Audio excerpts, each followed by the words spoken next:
नमस्ते भारत, आपण बघत आहात WS न्यूज. मी विजय खवसे. मी सध्या चंद्रपूरला आहो आणि चंद्रपूरला खास करून ज्या ठिकाणी 1956ला 16 ऑक्टोबर 1956ला डॉक्टर बाबासाहेब आंबेडकरांनी 2.5 ते 3 लाख लोकांना बौद्ध धम्माची दीक्षा दिली होती, त्या दीक्षा मैदानात मी आहो चंद्रपूरच्या. आणि माझ्यासोबत आहेत आंबेडकरी चळवळीचे एक मोठे कार्यकर्ते आणि निडर, म्हणजे कुठलाही प्रश्न असो तो संविधानिक पद्धतीने मांडणारे माझ्यासोबत विनोद खोब्रागडे जी आहे. आणि आज त्यांच्यासोबत आपण थेट चंद्रपूरच्या या दीक्षा मैदानामधून आपण त्यांच्याकडून जाणून घेऊया, कारण ते सुद्धा या चंद्रपूर जिल्ह्यातले आहे. म्हणूनच आज त्यांच्यासोबत आपण इतकूच करूया. सर, तुमचं WS न्यूज मध्ये स्वागत आहे. चंद्रपूरमध्ये आज आनंदाचा उत्सव मोठा साजरा होत आहे, कारण डॉक्टर बाबासाहेब आंबेडकर यांनी या धर्तीवर बौद्ध धम्माची दीक्षा दिली होती. काय सांगाल आजच्या दिनी तुम्ही? सर्वप्रथम संपूर्ण भारतातील तमाम बौद्ध बांधवांना 67व्या धम्मचक्र प्रवर्तन दिनाच्या मी विनोद खोब्रागडे व माझ्या संपूर्ण खोब्रागडे परिवाराकडून शुभेच्छा देत आहे, मंगलकामना करत आहे. आज आपण ज्या दीक्षाभूमीवर हा एक मोठा सोहळा साजरा होत आहे, या ठिकाणी 67 वर्षापूर्वी डॉक्टर बाबासाहेब आंबेडकरांनी 14 ऑक्टोबर 1956 रोजी नागपूरच्या इथं दीक्षा दिल्यानंतर लगेच 2 दिवसांनी चंद्रपूरच्या इथे आमचे बॅरिस्टर राजाभाऊ खोब्रागडे यांच्या माध्यमातून इथे सुद्धा धम्मदीक्षेचा कार्यक्रम घेण्यात आला. हीच ती जागा आहे. या ठिकाणी 16 तारखेला एक मोठा जवळपास 3-3.5 लाख लोक अनुयायी यांच्या समक्ष इथे सुद्धा बुद्ध धम्माची दीक्षा देण्यात आली आहे. आणि याला आज आता 67 वर्ष होत आहे. जेव्हा या 67 वर्षामध्ये या बुद्धभूमीची, या बुद्ध दीक्षाभूमीची एक आगळी वेगळी याचा ओळख आहे, जगामध्ये निर्माण झालेली आहे. जशी नागपूरच्या दीक्षाभूमीची ओळख झालेली आहे, तशी या चंद्रपूरच्या सुद्धा दीक्षाभूमीची ओळख झालेली आहे. परंतु आपण बघतो या 67 वर्षामध्ये जेवढे पाहिजे, ज्या प्रमाणामध्ये या दीक्षाभूमीचं सुशोभीकरण व्हायला पाहिजे होतं ते झालेलं दिसत नाही आहे. आणि इथे सुद्धा कुठं ना कुठं गटकारस्थान दिसत आहे असं निदर्शन येत आहे. या ठिकाणी मागच्या वर्षी सुद्धा या ठिकाणी 2 स्टेज निर्माण करण्यात आले होते. अनेक लोकांच्या याच्यामध्ये प्रश्न पडला होता की एकाच ठिकाणी दीक्षाभूमीवर 2 स्टेज, दीक्षाभूमीवरच 2 स्टेज, दीक्षाभूमीवर 2 स्टेज निर्माण झाले होते. आणि ही कुचंबना ज्या अनुभवी त्यांच्यामध्ये ह्या अनेक प्रश्न निर्माण झाले होते की इथे सुद्धा काही नागपूरप्रमाणे काही होणार तर नाही अशी शंका निर्माण झाली होती. आणि तुम्ही पाहू शकता, एखादी पाऊस जरी आला तरी आज इथे उभं राहण्याची जागा राहत नाही. याचे पाहिजे तशा प्रमाणात सुशोभीकरण झालेलं नाही आहे. गार्डन पाहिजे, बगीचा पाहिजे, इथं झाडं लावायला पाहिजे. परंतु जशी पूर्वी परिस्थिती होती तीच परिस्थिती आज दिसत आहे. आणि पाहिजे त्या प्रमाणामध्ये इथे सुद्धा ज्या दीक्षाभूमीचं एक भरभराट व्हायला पाहिजे, सुशोभीकरण व्हायला पाहिजे, ते दिसत नाही. आज एखाद्या मंदिराला आपण बघतो, मंदिराची 2 वर्षात 1 वर्षामध्ये त्याची कुठं मंदिर येऊन जाते आणि त्याच्या भरभराटी होते. परंतु आज आमच्या एवढे मोठी आस्था आणि आस्थेचं हे ठिकाण असताना, प्रेरणाभूमी असताना, श्रद्धाभूमी असताना आणि ऊर्जाभूमी असताना हे आमच्या दीक्षाभूमीची हे हाल आहे. हे आमच्या जागृत बौद्ध समाजाने कुठेतरी लक्षात घेणे गरजेचे आहे. आणि भारत बौद्ध समाज आणि तर निश्चितच लक्ष देतात, कारण या ठिकाणी जेवढाही बौद्ध समाज येतो तमाम बौद्ध समाज या ठिकाणी दान देतात अशी सुद्धा माहिती मिळाली आहे. पण जी इथली समिती जी आहे त्या समितीचे विशेष लक्ष दिलं पाहिजे. जे तुम्ही खंत सांगितली ते मी बघितली. मी पूर्ण या दीक्षाभूमीचा चौफेर मी फेरफटका मारला. वास्तविक तुम्ही खरीच परिस्थिती मानली. ज्या राजाभाऊ खोब्रागडे यांनी डॉक्टर बाबासाहेब आंबेडकरला या ठिकाणी आणलं, चंद्रपूरच्या भूमीत आणलं आणि एक चंद्रपूरच्या भूमीचं नाव इतिहासामध्ये नोंद झालंय. त्या राजाभाऊ खोब्रागडेचा सुद्धा इथे कुठल्याही प्रकारे पुतळा म्हणा की नाव म्हणा मला इथे दिसून आलं नाही. खंतच म्हणावे लागेल.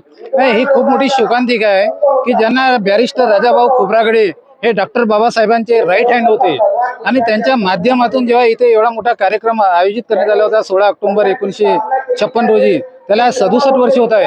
आणि त्या व्यक्तींच्या, एवढ्या मोठ्या बॅरिस्टर व्यक्तींच्या आज इथं छोटासा स्टॅच्यू नाही आहे. त्यांच्या कोणत्याही घराण्यातले लोक इथे येऊन त्यांचा मान सन्मान राखला जात नाही. ही खूप मोठी एक शोकांतिका आहे.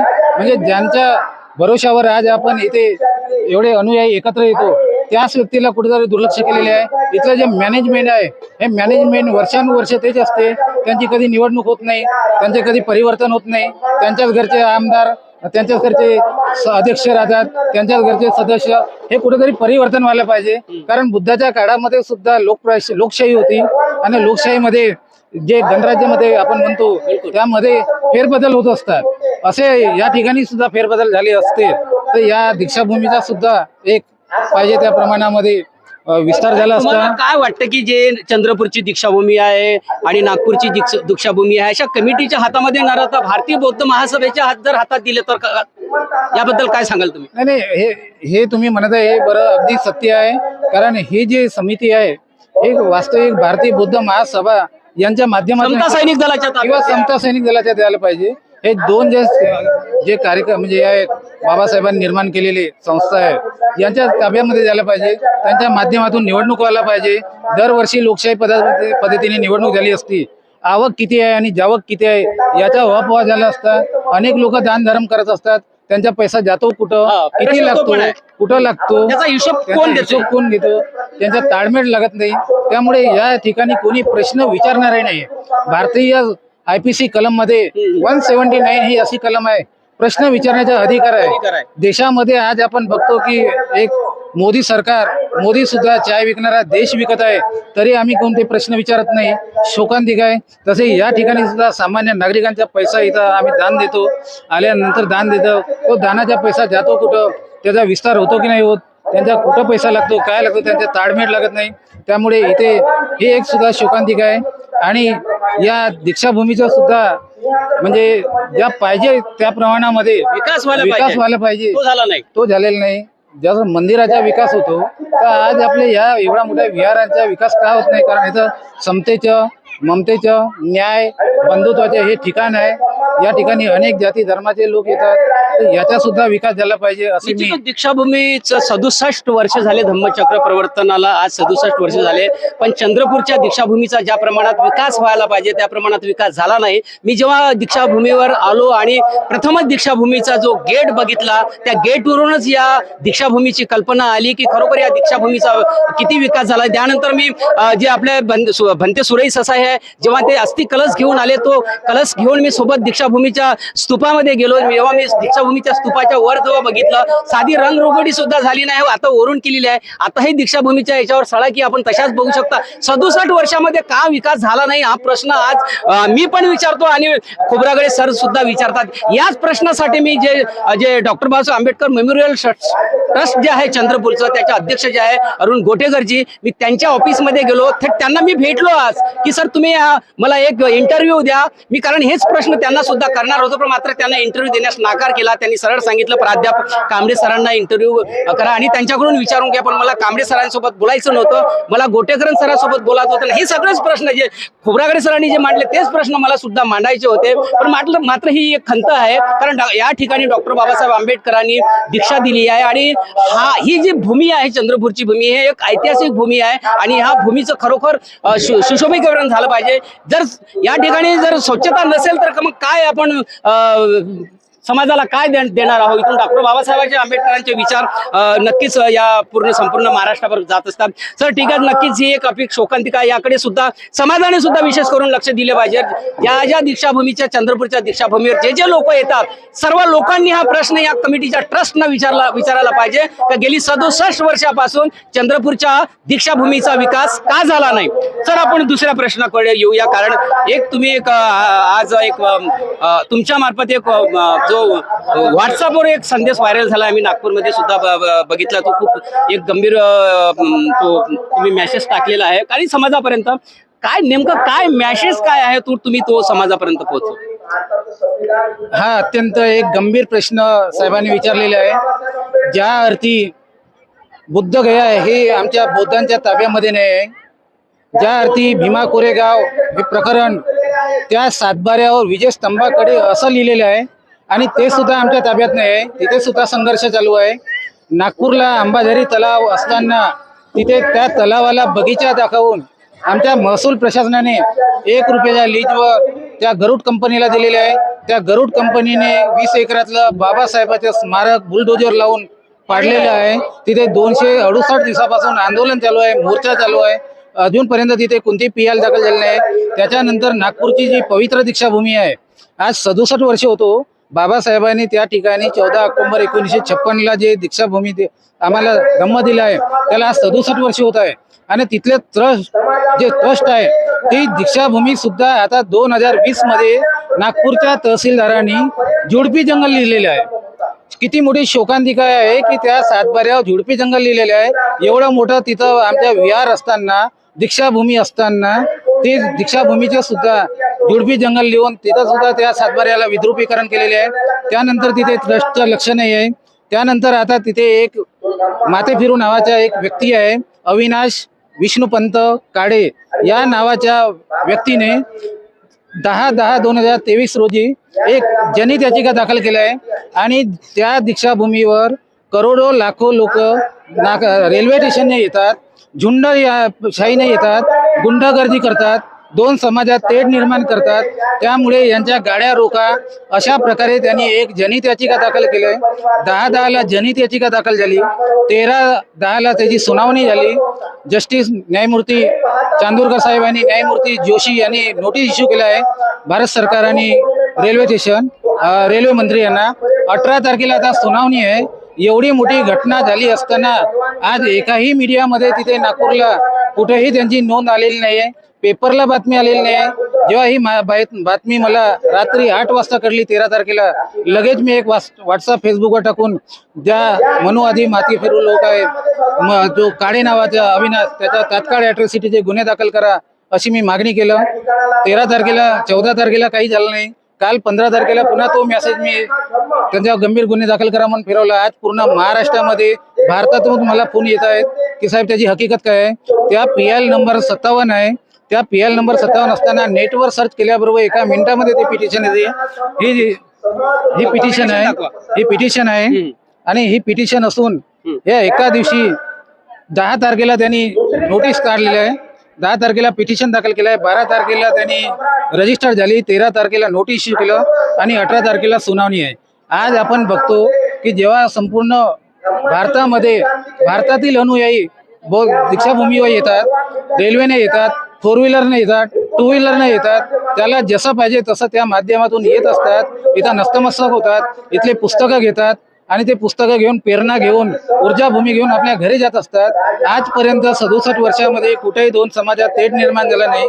चंद्रपूरला झाला नाही, नागपूरला झाला नाही. असे असताना एवढा मोठा प्रकरण गंभीर असताना तो एक अविनाश काळे नावाचा व्यक्ती तिथं जनहित याचिका दाखल करतो आणि आमच्या तिथल्या वकील मंडळाला हे माहीत नाही. वकील मंडळी सुद्धा मला फोन करून विचारत आहे की ते पिटिशन क्रमांक कोणती आहे, कधी दाखल केली आहे. ही किती मोठी शोकांतिका आहे. म्हणजे आजही 67 वर्षामध्ये झोपलेले लोक आहेत, आपले अनुयायी झोपलेले आहेत, समाज झोपलेला आहे, लोकप्रतिनिधी झोपलेले आहेत, आमचे नेते झोपलेले आहेत. हे स्वतःला वाघ म्हणतात आणि वाघ म्हणून पिंजऱ्यामधल्या वाघाप्रमाणे आज वागत आहेत. ही खूप मोठी शोकांतिका आहे. एक माझ्या सांगला सामान्य नागरिक ऑन ड्युटीवर गव्हर्नमेंट सर्वंट असताना आज 12 कंपन्यांवर कारवाई केलेली आहे, 23 कलेक्टरवर कारवाई केलेली आहे, 42 अधिकाऱ्यावर कारवाई केलेली आहे, 9 जजेस विरुद्ध मी पिटिशन दाखल केलेले आहे. जर एक पटवाडी माणूस जर एवढी मोठी जनहित याचिका दाखल करू शकतो, जनहिताचे प्रश्न निर्माण करू शकतात, तर तिथले नागपूरचे जे ट्रस्ट आहे दीक्षाभूमीचे, त्या दीक्षाभूमीला झुडपी जंगल दाखवले असताना लेंडरी तालुका लेंडरी गावामध्ये सर्वे नंबर 221-220 बटे हा दीक्षाभूमीचा नंबर आहे. तुम्ही आजही ऑनलाईन जर सर्च केलं तर तिथं झुडपी जंगल लिहिलेलं आहे. आणि 2020 मध्ये तहसीलदारांनी ऑर्डर केलेलं आहे, पटवाड्यांनी लिहिलेलं आहे आणि आमचे आंबेडकरी अनुयायी तिथले ट्रस्टी झोपलेले आहेत. म्हणजे सांगायचं तात्पर्य आज आपले एवढे मोठे बुद्धभूमी हातात नाही आहे, भीमा कोरेगाव हातात नाही आहे, नागपूरची दीक्षाभूमी हातातून जाण्याच्या तयारीत आहे, चंद्रपूरची सुद्धा जाण्याच्या तयारीत आहे. कारण हे मनुवादी लोक काही पैसे देतात, त्या पैशाच्या आधारे त्या मनुवादीच्या लोकांच्या मार्फतीने कार्यक्रम घेतात, त्यांचेच बोर्ड लावतात, त्यांचेच कार्यक्रम स्टेजवर ठेवतात. अशा प्रकारे त्यांनी एक दिवस पुन्हा हे काबीज करणार आहेत हे सांगण्यासाठी काही नाही. ही जर माहिती मोदी सांगल्या व्यक्तीला पडली की नागपूरची दीक्षाभूमी सुद्धा झुडपी जंगल आहे, तर झुडपी जंगल म्हटलं तर तिथं केंद्र शासनाचा अधिकार चालतो. त्यांनी जर केंद्र शासनाच्या अधिकाराचा वापर केला आणि ते जमीन काबीज केलं तर उद्या त्या ठिकाणी सुद्धा आम्हाला तिकीट काढून जावं लागेल. ही शोकांती हे समोर परिस्थिती येणार आहे. म्हणजे एवढे आमच्या नागपूरचे लोक सुद्धा RSSला विकलेले आहे की गाण केलेले आहे, हा प्रश्न माझ्या पुढे एक निर्माण झालेला आहे. आणि मी सुद्धा त्या पिटिशन मध्ये लगेच आता 2 दिवसांनी मी दाखल करणार आहे. नाही, ही जी पिटिशन त्यांनी काळेंनी जे दाखल केली यावर तुम्ही काय करणार? नाही, ही जी पिटिशन दाखल केली, मी महाराष्ट्रातील भारतातील तमाम बौद्ध नागरिकांना सूचना केलेल्या आहे की तुम्ही तात्काळ त्या अविनाश विष्णुपंत काळे नावाच्या व्यक्तीवर, माते फिरू व्यक्तीच्या नावावर यांनी आपल्या लाखो करोडो बौद्ध बांधवांच्या भावना दुखवणाऱ्या पोस्ट लिहिल्यामुळे आणि ते पिटिशन दाखल केल्यामुळे तात्काळ यांच्यावर अॅट्रॉसिटीचा गुन्हा दाखल करा, प्रत्येक पोलीस स्टेशनमध्ये दाखल करा असं मी आवाहन केलेले आहे. 2 दिवसापासून आवाहन केलं, पण एकानेही दाखल केलेली पिटिशन अजूनपर्यंत माझ्या व्हॉट्सअपवर आलेली नाही आहे. भारतीय संविधानानुसार कुठली जर समजा जनहित याचिका दाखल करायची असेल तर तो करू शकते. त्याच पद्धतीची त्याने दाखल केली आणि कोर्टाने सुद्धा ते मान्यच केली म्हणावं लागेल, नाही का? तर काय वाटते, धार्मिक एका समाजाची एक भावना दुखावल्या गेलेल्या आहे त्यामध्ये, अशा वेळेस कोर्टाने सुद्धा ते दाखल करून घ्यायला पाहिजे होतं का, किंवा पहिल्याच याच्यामध्ये ते रिजेक्ट करायला पाहिजे होतं? नाही, बघा, ही जी पिटिशन आहे ही धार्मिक पिटिशन आहे. या देशामध्ये अनेक जाती धर्माचे लोक आहेत. 6,500 जाती या देशामध्ये आहेत. 140 करोडचा हा देश आहे आणि प्रत्येकाला अभिव्यक्ती स्वातंत्र्य आहे. आर्टिकल 25 नुसार ते आपापल्या धर्माचे पालन करू शकतात. तुम्ही पाहता, आपण 10 दिवस गणपतीचे विसर्जन होतात, गुलवाल फेकले जाते, प्रदूषण केले जाते, पण आम्ही कधी त्यांच्यावर जनहित याचिका दाखल केली नाही. दुखावता येत नाही कुठल्या दुसऱ्या समाजात येत नाही. आणि आता अनेक पुन्हा प्रोग्राम चालू आहेत. आता देवीचे नवरात्र उत्सव चालू आहे. असे असताना त्या एका व्यक्तीने स्पेशल बौद्ध समाज हा रेल्वेतून झुंडशाहीने येतो, गुंडशाहीने येतात, 2 समाजात तेज निर्माण करतात, अशा प्रकारचे त्यांनी याचिका दाखल केली. शब्द त्यांनी प्रयोग केलाय का, झुंडशाही गुंडशाही असं त्या PIL मध्ये? असे PIL मध्ये पेज नंबर 25 आणि 23 वर त्यांनी ते शब्द केलेले आहे. त्याची ही कॉपी आहे, ही पिटिशनची कॉपी आहे. नोटीस इश्यू झालेली आहे. 18 तारखेला त्याची सुनावणी आहे. भारतातील, महाराष्ट्रातील, नागपूरच्या जिल्ह्यातील संपूर्ण माझे वकील मंडळांना विनंती आहे की तुम्ही स्वतः त्या पिटिशन मध्ये इन्व्हॉल्व्ह व्हा, आपले मत व्यक्त करा. न्यायाधीश महोदयांना हे पटवून द्या. हा सामाजिक विषय असल्यामुळे तात्काळ पिटिशन खारिज करायला लावा. आणि ज्यांनी ही पिटिशन दाखल केली त्याच्यावर कमीत कमी 5 लाखांचा दंड करण्यात यावा. 5 करोडाचा याची किंमतीच नाही असू शकत सर त्या व्यक्तीला सजा देण्याची, कारण त्याला आंबेडकरी अनुयायांना, बौद्ध अनुयायांना गुंड शब्द हा प्रयोग केलेला, म्हणजे आपल्या भावना दुखवलेल्या आहे. टोटली म्हणजे हे गुंडशाही करणे आणि झुंडशाहीने एकत्र येणे बौद्ध समाज असा त्याने नावाचा शब्द प्रयोग केल्यामुळे हा लाखो करोडो बौद्ध बांधवांच्या भावना दुखवल्यामुळे त्याच्यावर डायरेक्ट अॅट्रॉसिटीचे गुन्हे दाखल होतात. पिटिशन सुद्धा खारिज होते. परंतु आपला व्यक्ती तिथं मानणारा पाहिजे, कारण दाखल करणारा हा बामण आहे, त्यांच्या वकीलही बामण आहे, त्यांचे अपोजिट सरकारी वकील आहे तोही देशपांडे म्हणून बामणच आहे, जजही अदर कास्ट म्हणजे बसलेले आहे. त्यामुळे या पिटिशनमध्ये आपला बौद्ध समाज आणि वकील मंडळी हजर होणे आवश्यक आहे. त्यांनी आपली व्यथा मांडणं आवश्यक आहे. ते पिटिशन खारिज करणे आवश्यक आहे, कारण हा तमाम जर पिटिशन मंजूर झाली तर लाखो करोडो बौद्ध बांधवांच्या ज्या देश विदेशातून जो लोक रेल्वेने येतात त्यांच्यावर नुकसान होणार आहे. तुम्हाला आणखी मी एक प्रश्न करतो. जेव्हा 1956 ला डॉक्टर बाबासाहेब आंबेडकरांनी दीक्षा दिली आणि 57 पासून ही परंपरा चालू झाली, तेव्हा आपण बघितलेलं आहे, आम्ही लहान असताना तुम्ही पण बघितले असतील की मुंबईवरून पुण्यावरून जे लोक येत होते ते रेल्वेच्या टपावर बसवून येत होते, म्हणजे एवढ्या भावना लोकांच्या जुळलेल्या होत्या. पण आता आमचा समाज हा सक्षम झालेला आहे. आता तो प्रकार राहिलेला नाही. आता आम्ही सक्षमपणे आम्ही स्वतःच्या गाड्या करून येतो, स्वतः रिझर्वेशन करून येतो. आता तसा प्रकार सुद्धा नाही राहिला. त्यांनी जे PTL केली, पण मात्र ही जी परंपरा तेव्हापासून चालत आली आहे, तेव्हापासून 67 वर्ष झाले, ही PL किंवा पिटिशन दाखल करण्याची कोणी हिंमत केली नाही. ती हिंमत या काळ्या माणसाने केलेली आहे. नाही, हे अगदी गंभीर बाब, दखल घेण्याची बाब आहे.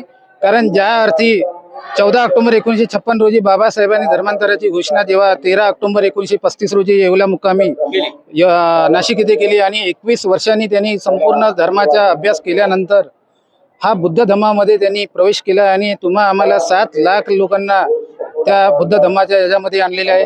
ही जगातील एकमेव अशी धम्मक्रांती आहे की रक्ताचा एक थेंब सुद्धा न सांडवता त्या एवढी मोठी क्रांती केली आहे. संपूर्ण जगाने याची दखल घेतलेली आहे आणि त्यामुळे या ठिकाणी पूर्ण देश विदेशातील आमचे जे गरीब लोक आहे किंवा सुजान लोक आहे, ज्याला ज्या याप्रमाणे जमते त्याप्रमाणे तिथे येऊन नतमस्तक होत असतात, प्रेरणा घेत असतात. ऊर्जाभूमी असल्यामुळे, ते प्रेरणाभूमी असल्यामुळे मी सुद्धा एकेकाळी टपाव बसून रेल्वेच्या नागपूरला गेलेले आहे, मुंबईला गेलेले आहे आणि ती प्रथा होती. आजही ती प्रथा आहे, परंतु आज आमचा समाज सक्षम झाल्यामुळे तो स्वतःच्या 2 व्हीलरने जात असतो, 4 व्हीलरने जात असतो, गाड्याने जात असतो. आणि आज क्वचितच एखादी समाज असेल की जो अत्यंत गरीब आहे तेच लोक रेल्वेने येत असतात. असं असताना या अविनाश विष्णुपंत काळे या माथेफिरू माणसाने जनहित याचिका दाखल करणे आणि बौद्ध समाज झुंडशाहीने येतात, गुंडागर्दी करतात असा शब्दप्रयोग करणे, दोन समाजात तेढ निर्माण केलं असा शब्दप्रयोग करून जे याचिका दाखल केली आहे ही टोटली याचिका पिटिशन दाखल केल्याबरोबर खारिज होण्यास पात्र होती. सुमोटो ऍक्शन घेऊन कोर्टाने खारिज करायला पाहिजे होती, परंतु ती याचिका 10 तारखेला दाखल झाल्यानंतर लगेच 12 तारखेला रजिस्टर झाली, 13 तारखेला त्याच्यावर आर्ग्युमेंट झालं आणि 18 तारखेला आता परवाला आदेशासाठी लागले आहे. म्हणजे कोर्ट सुद्धा याच्यावर किती फास्ट मध्ये ऍक्शन घेत आहे हे याच्यावरून दिसून येत आहे. कारण हे तिन्ही दिवस आमचे कार्यक्रमाचे दिवस आहे, सुट्टीचे दिवस आहे. आम्ही अनेक ठिकाणी कार्यक्रमानिमित्त जात असतो. लोक या ठिकाणी आज व्यस्त असताना कार्यक्रमामध्ये या व्यक्तीने अशा प्रकारे कोर्टात पिटिशन दाखल करणे आणि त्याच्यावर कोर्टाने दाखल करून घेणे, नोटीस इश्यू करणे आणि त्याच्यावर आता 18ला सुनावणी करणे ही कुठेतरी एक गंभीर बाब वाटत आहे. कुठेतरी म्हणजे एक कटकारस्थान संगनमत करून हे केलेलं काम दिसत आहे. आणि हे जर असं पिटिशन पुन्हा मंजूर झाली तर खूप मोठा आतंक या आपल्या भारतामध्ये निर्माण होऊ शकतो. त्याच्यामुळे माननीय माझ्या या टीव्ही माध्यमाच्या विनंती आहे की कोर्टाने सुद्धा सुमोटो ऍक्शन घेऊन ती याचिका फेटाळून लावली पाहिजे, खारिज करायला पाहिजे आणि ज्यांनी दाखल केली ही बोगस याचिका त्याच्यावर कमीत कमी 5 लाख रुपये दंड करायला पाहिजे, असं माझे एक जागृत व जबाबदार नागरिक म्हणून विनोद खोब्रागडे. निश्चितच ज्या महामानवांनी या भारताचं संविधान लिहिलं आणि तमाम लोकांना जे आहे बौद्ध धम्माची दीक्षा दिली त्यांच्या सोहळ्यामध्ये जे आहे 14 ऑक्टोबर 1956च्या नंतर 57 पासून जी ही परंपरा आहे, संपूर्ण देश विदेशातून लोक जे आहे नागपूरला चंद्रपूरला येत असतात.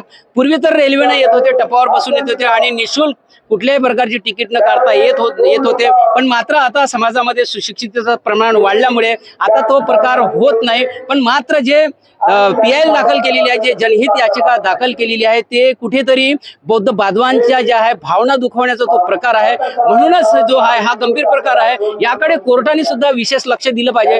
1957 पासून जे या ठिकाणी लोक येतात, 67 वर्ष झाले, पण अजूनपर्यंत अशा प्रकारची याचिका दाखल करण्याची कोणी हिंमत केली नाही. नेमकी याच व्यक्तीनं का केली आहे हा एक संशोधनाचा विषय आहे. याकडे समाजाने सुद्धा लक्ष दिलं पाहिजे. आणि समाजामध्ये जे सुप्रीम कोर्टामध्ये आमचे वकील असतील, हायकोर्टामध्ये आमचे वकील असतील, दिवाणी कोर्टामध्ये जे आमचे वकील असतील, त्या सगळ्या वकिलांनी मिळून जो कोणी हा व्यक्ती असेल त्याचा शोध घेऊन आणि जे काही 18 तारखेला जे काही कोर्टामध्ये आर्ग्युमेंट होईल त्या ठिकाणी सक्षमपणे आपला आर्ग्युमेंट करून या व्यक्तीला, वकील साहेब तर म्हणतात 5 लाख पण नाही, 5 लाख नाही, त्याला 5 करोड रुपयाची त्याच्यावर दावा ठोकला पाहिजे. कारण त्यांनी बौद्ध बांधवांच्या ह्या भावना दुखवलेल्या आहे. म्हणूनच सर्व समाजांनी, तुम्ही जर व्हिडिओ बघत असाल तर नक्कीच हा व्हिडिओ सगळीकडे शेअर करा आणि त्यांना पण कळू द्या की त्या यापुढे असं PIL कुठल्या धर्मावर दाखल करणे हे चुकीचंच आहे. कारण संविधानामध्ये तशी एक तरतूदच आहे की कोणा जर समाजाच्या जर भावना दुखवत असाल तर त्यावर सुद्धा कारवाई होऊ शकते. ही डॉक्टर बाबासाहेब आंबेडकरांनी संविधानामध्ये तरतूद केलेली आहे. तर हे होते आमच्या सोबत विनोद खोब्रागडे जी सामाजिक कार्यकर्ते आहेत, ते चांगले वक्ते आहे आणि आंबेडकरी चळवळीचे एक खंदे कार्यकर्ते खोब्रागडे सर आहेत ते, आणि राजाभाऊ खोब्रागडे जे आहेत त्यांचे वंशज सुद्धा तुम्ही इथले आहेत. म्हणून एक ही व्यक्तिमत्व जे आहे आजच्या दिनी खूप महत्वाचं व्यक्तिमत्व आहे आणि एक ऐतिहासिक व्यक्तिमत्व आहे. म्हणूनच ते आज आम्ही खास WS न्यूजने त्यांना या मैदानात घेरलं आहे, आम्हाला दिसलेलं आहे. आणि विशेष करून काय या दीक्षाभूमीवर आहे, काय नाही आहे, रोखोक त्यांनी आमच्या सोबत चर्चा केली. त्याबद्दल खोब्रागडे साहेब तुम्हाला निळा सलाम. तर बघत राहा मित्रांनो, WS न्यूज लाईक करा, सबस्क्राईब करा आणि चॅनलला जास्तीत जास्त या बातमीला शेअर करा. जय भीम, नमो बुद्धाय.